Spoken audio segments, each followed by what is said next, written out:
اللہ شیطان کو اتنا موقع دے رہا ہے کہ وہ ہمیں مثلاً پانی کے ذریعے سے بہکا دے. یہ موقع تو اس کو اس لیے ملا نا کہ ملک الموت بہت آرام سے اپنا کام کر رہا. آخر وہ اپنا کام جلدی سے کیوں نہیں کرتا ہے؟ اس کی ایک ڈیوٹی ہے، کام کو انجام دے اور چلا جائے. یہ بات ہو رہی تھی 3 یا 4 دن پہلے، اور میں یہاں پہ یہ عرض کر دوں کہ یہ تو روایت میں نے پڑھی تھی. اب جو لوگ نہیں تھے اس مجلس میں ان کے لیے یہ شروع کے 3-4 جملے مشکل ہوں گے، باقی تو پھر وہ عام سی باتیں ہیں کہ اس سے پہلے بھی اگر آپ نے کچھ نہ سنا ہو تب بھی بات سمجھ میں آ جائے گی کہ یہ تو ایک روایت تھی جو میں نے پڑھی تھی. اور اگر آپ کو اپنا بچپنا یاد ہو تو آپ نے دیکھا بھی ہوگا کہ ہمارے بزرگ پہلے مرنے والے کے منہ میں پانی کے قطرے ٹپکاتے تھے. یہ ایک الگ بحث ہے جو میں موت کے حوالے سے مجالس پڑھتا ہوں تو اس میں چھیڑتا ہوں. اچانک موت آنا بہتر ہے یا تھوڑا سا سسک کے مرنا؟ لیکن اس پر بات کرنے کا آج وقت بھی نہیں ہے،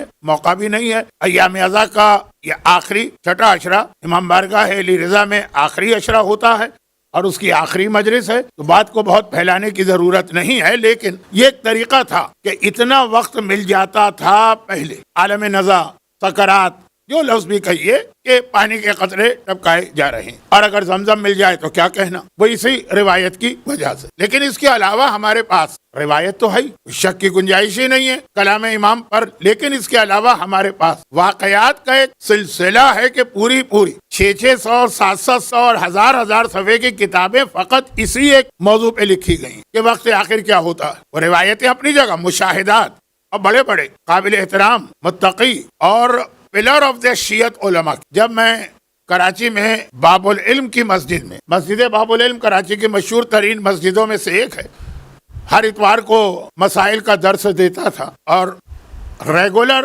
مسائل آپ نہ سنیں تو سمجھ میں نہیں آ سکتے مسئلے. جیسے کل رات کو ایک مسئلہ چھڑ گیا، لیکن باوجود یہ کہ میں نے بہت کوشش کی کہ اس کو مکمل بیان کیا جائے، بیان ہو ہی نہیں سکتا 5 7 10 منٹ میں. تو کراچی میں یہ ایک طریقہ تھا کہ مسلسل پورا سال. تو اس میں ایک نوجوان نے آ کے مجھے بتایا کہ مولانا وہ 2 دن پہلے میری دادی بیمار تھیں، نزا کا عالم تھا، سکرات کی کیفیت تھی، اور اس وقت گھر والے جمع ہوئے اور دادی کو کلمہ پڑھوا رہے تھے. کچھ مستحبات ہیں، کچھ آداب ہیں وقت آخر مرنے والے کے سراہنے، کیا کرنا ہے اور کیا نہیں کرنا. اس میں مشہور ترین تو وہی مسئلہ ہے کہ ایسی عورتوں کو وہاں سے باہر بھیج دو جو اس وقت نجاست کے عالم میں ہیں.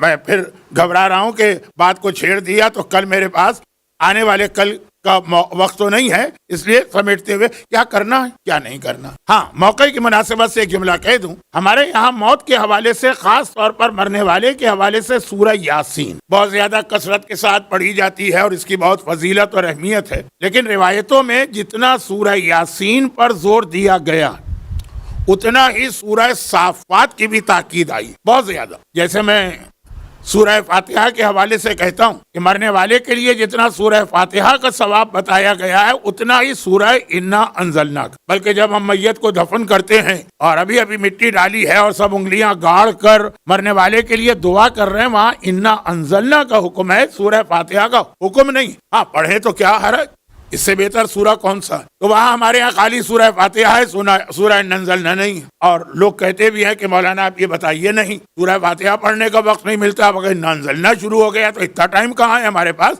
لیکن اجتماع کی بات نہیں ہو رہی ہے، گھر میں کبھی مرنے والا یاد آئے. سورہ یاسین کے ساتھ سورہ صافات. اور اس کے لیے تو ہمارے پاس خاص وہ حدیث ہے کہ جب چھٹے امام کے سب سے بڑے بیٹے اسماعیل کا آخری وقت آیا، 7ویں امام کے سب سے بڑے بھائی جب آخری وقت آیا اور راوی وہاں بیٹھا تھا تو سورہ یاسین پڑھ رہا تھا، امام نے کہا کہ سورہ یاسین کے فوراً بعد سورہ صافات ضرور پڑھنا. روایت پوری نہیں پڑھ رہا ہوں کیونکہ ٹائم نہیں. قرآن میں یہ دونوں سورے ساتھ یہ جڑواں سورے، پڑوسی سورے.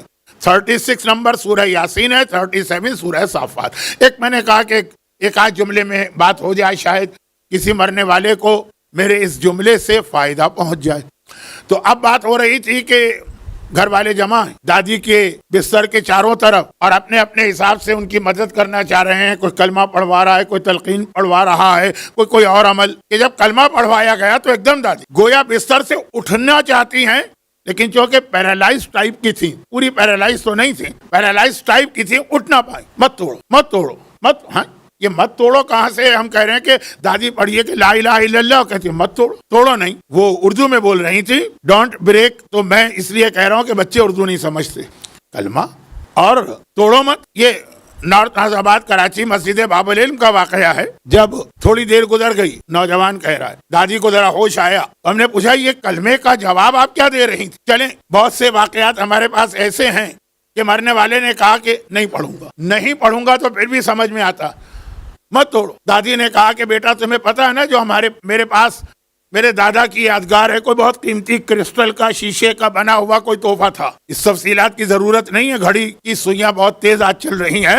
تو اب یہ کہ انہوں نے کہا کہ جب تم نے کہا کلمہ پڑھو، میں نے دیکھا کوئی آدمی وہ چیز اٹھا کے میرے سامنے لا رہا ہے، کہہ رہا کہ کلمہ پڑھا میں اسے زمین پہ گرا کے توڑ دوں گا.